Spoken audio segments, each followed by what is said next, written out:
Olá, queridos, hoje no Bíblia Todo Dia, 2 Samuel, capítulos 15 a 17.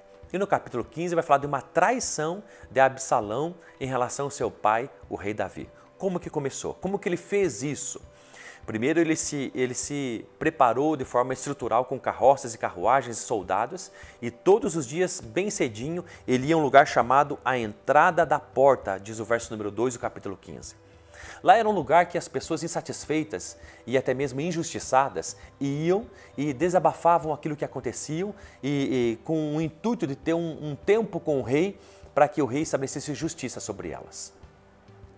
Talvez o rei estivesse doente ou muitas pessoas para atender, mas o que dá a entender aqui, o importante é que Absalão tem tempo para conversar na praça então com essas pessoas, nessa entrada da porta. E ele não diz o que é certo. Nem procura pensar o que é correto, mas ele procura Absalão a dizer o que as pessoas querem ouvir. E ele então diz, olha, você está certo com a sua causa, realmente você precisa de justiça. Eu até faria alguma coisa, mas se o meu pai me estabelecesse como juiz, mas como ele é o rei e eu não tenho essa autoridade para julgar as causas, eu não posso fazer nada. Mas se eu fizesse, saiba de uma coisa, eu lutaria a seu favor. É dessa forma, então, que Absalão, dizendo aos outros o que eles querem ouvir, que então Absalão foi conquistando o coração do povo de Israel, diz o verso número 6. A tal ponto que as pessoas iam até ele e sabiam que ele era o filho do rei, o próximo sucessor, e do jeito demagogo que ele agia, e que se ajoelhavam diante de Absalão, com reverência, e Absalão rapidamente diz ali a palavra de Deus, que ele ia até eles, segurava com as mãos e fazia se levantar, não se ajoelhe para mim não, e beijava a cabeça deles. Olha como era astuto como uma cobra Absalão. E o que me impressiona, diz o verso número 4 anos depois, Absalão é uma pessoa mentirosa e paciente. Ele levou 2 anos para então executar o seu plano de matar seu meu irmão Amnon por ter violentado Tamar, também sua minha irmã.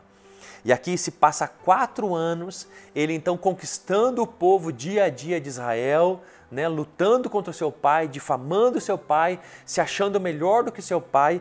4 anos depois, então, ele se levanta e então ele escancara essa traição, essa rebelião contra o rei Davi, contra a nação de Israel. Davi, então, percebe tudo isso porque Absalão agora se declara rei, né? Em Hebrom, ele se declara rei.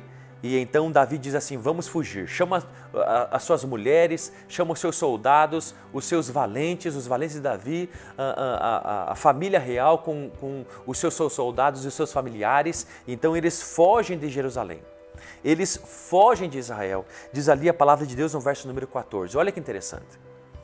Com isso Davi disse a todos os seus servos que estavam com ele em Jerusalém, levantai-vos e fujamos, ou então não poderemos escapar de Absalão.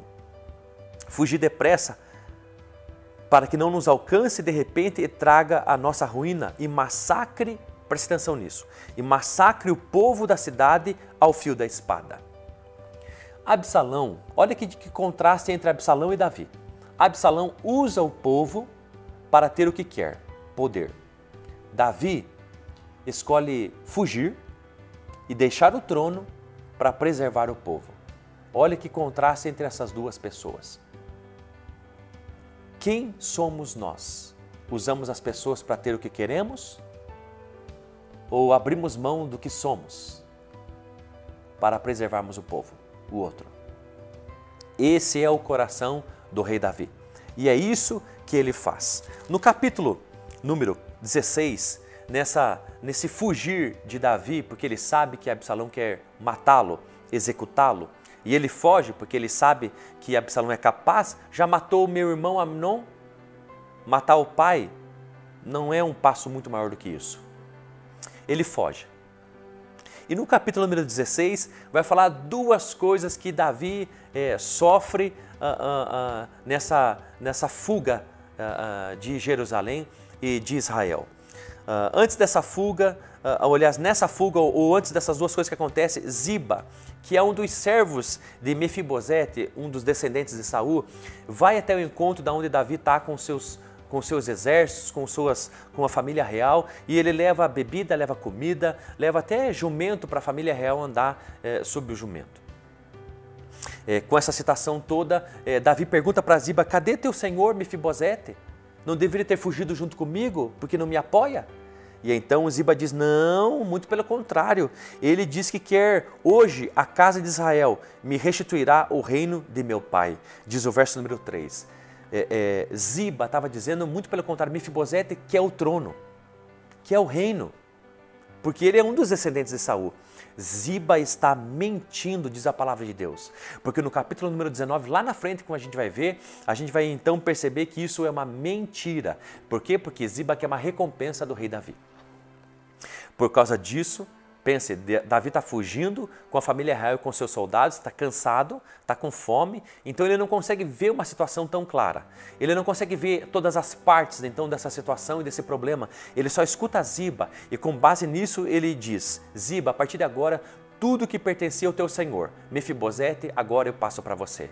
Cuidado com tomar uma decisão, cansado, com fome, fugindo e não podendo ouvir todas as partes. É muito provável que a gente vai tomar uma decisão errada e a gente vai perceber isso no capítulo número 19.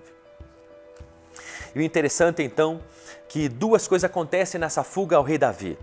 Ele é enganado e ele é atacado.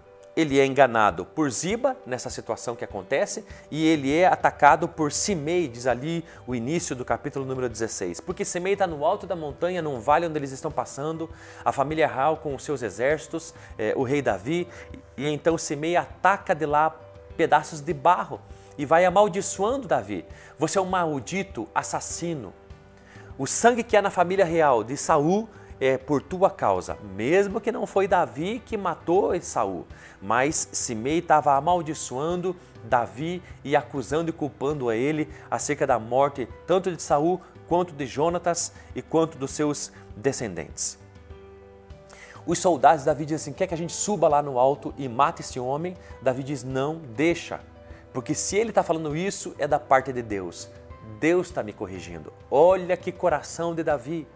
Davi não se irrita com tudo aquilo e não percebe que a luta é contra o homem, mas se de alguma forma aquele homem está falando aquilo do alto daquela montanha, Davi então compreende que aquilo vem da parte de Deus para humilhá-lo, para constrangê-lo, porque ele sabe que é consequência daquilo que ele fez no capítulo número 11, descrito em 2 Samuel, se apropriado de Batseba e mandado executar Urias. Aquelas profecias que o profeta Natan havia dito estavam se cumprindo.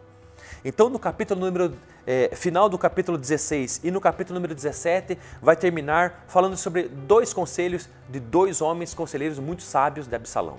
Absalão entra em Israel, entra em Jerusalém, toma o trono então do rei Davi, seu pai, porque ele fugiu. E então Absalão pergunta a Aitofel, o seu primeiro conselheiro e o mais importante: Aitofel, o que eu faço agora? Diz ali o final do capítulo número 16, no verso número 20. E Aitofel diz: Absalão, se aproprie das concubinas que o seu pai deixou. Ele deixou 10 concubinas aqui cuidando do palácio. Se aproprie dela na frente de todo mundo. Vamos armar uma tenda no terraço e você vai se apropriar das 10 concubinas do teu pai. E então, diz o verso número 21, esse era o conselho dele. Então todo Israel vai ficar sabendo, e inclusive o fato de você se apropriar das mulheres do teu pai significa que você está se apropriando do reino. Então você se tornará detestável aos olhos do seu pai. Então todo Israel vai saber que essa revolta, essa rebelião, essa traição não tem mais volta. E ela vai continuar e vai ir até o fim. Então, de alguma forma, as pessoas que se levantaram para te apoiar não vão desistir e vão entender a determinação do teu coração. O que Absalão fez? Olhou aquele conselho como extraordinário e fez exatamente aquilo que Aitofel havia então aconselhado. Mal sabia Absalão que aquilo ele estava fazendo e cumprindo exatamente o que Deus havia estabelecido no capítulo número 12, através do profeta Natan a Davi. Cumprindo aquilo, sentença, juízo daquilo que Deus havia determinado. Por fim, a consequência dos erros, dos pecados de Davi haviam chegado sobre ele. E no capítulo número 17, Absalão faz mais uma pergunta a Aitofel sobre a necessidade de perseguir seu pai. Aitofel diz assim, olha, eu vou te dar um outro conselho. Agora é a hora da gente matar a única pessoa que você quer matar, Absalão, o teu pai, o rei Davi. Ele está cansado, ele está fugindo, ele está sem comida, ele está sem bebida, ele está cansado, eles estão com familiares, agora é a hora exata. Me dê 12 mil soldados e eu vou atrás dele e vou trazer o único homem que você quer morto, teu pai. Isso pareceu um bom conselho, uma boa ideia para Absalão, mas Absalão chama Uzai. Esse Uzai também é um excelente conselheiro. Ambos eram conselheiros do rei Davi, só que agora Absalão está no poder, mas Uzai fez uma aliança com o rei Davi. E ele estava infiltrado dentro do palácio agora que Absalão estava governando, ele estava infiltrado ali, mas ele era fiel ainda a Davi que estava fugindo. E então a Bíblia diz que Uzai, ele dá um outro conselho diferente de Aitofel. E Uzai diz assim, olha, ainda, verso número 7, então Uzai disse a Absalão, o conselho que Aitofel deu desta vez não é boa.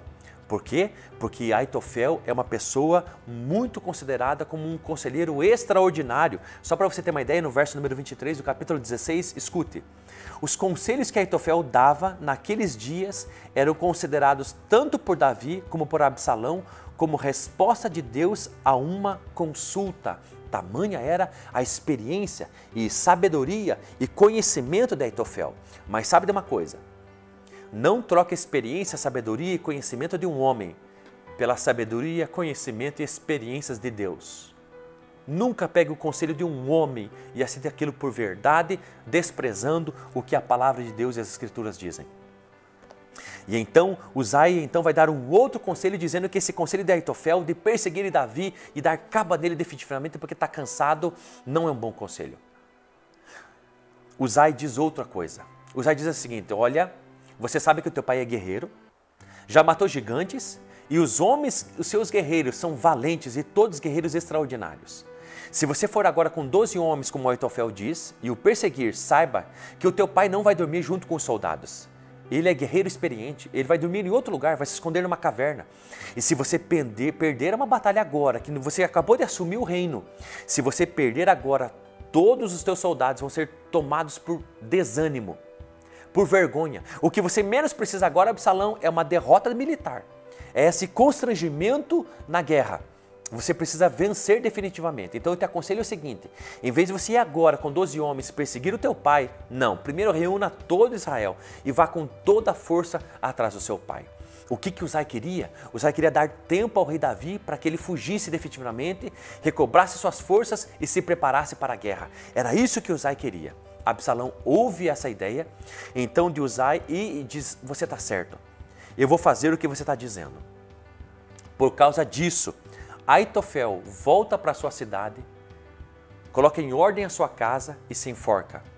E Absalão faz exatamente o que então o outro conselheiro Uzai diz. Vai, reúne todo o povo e então vai para a batalha contra o seu pai. No final do capítulo número 17, e essa batalha eu quero contar para você no próximo vídeo, no final do capítulo 17, porque descreve isso a partir do capítulo 18, no final do capítulo número 17, então vai falar sobre uma graça de Deus e uma provisão de Deus, porque é verdade.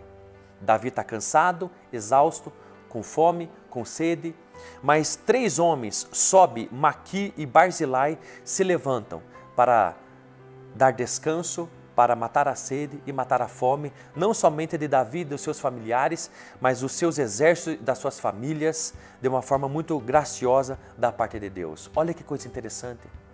Ainda que nesse momento, através de tudo isso, estava vindo juízo de Deus sobre Davi por aquilo que ele fez no capítulo 11 de 2 Samuel, em tudo isso ainda havia graça, misericórdia e provisão de Deus para com Davi.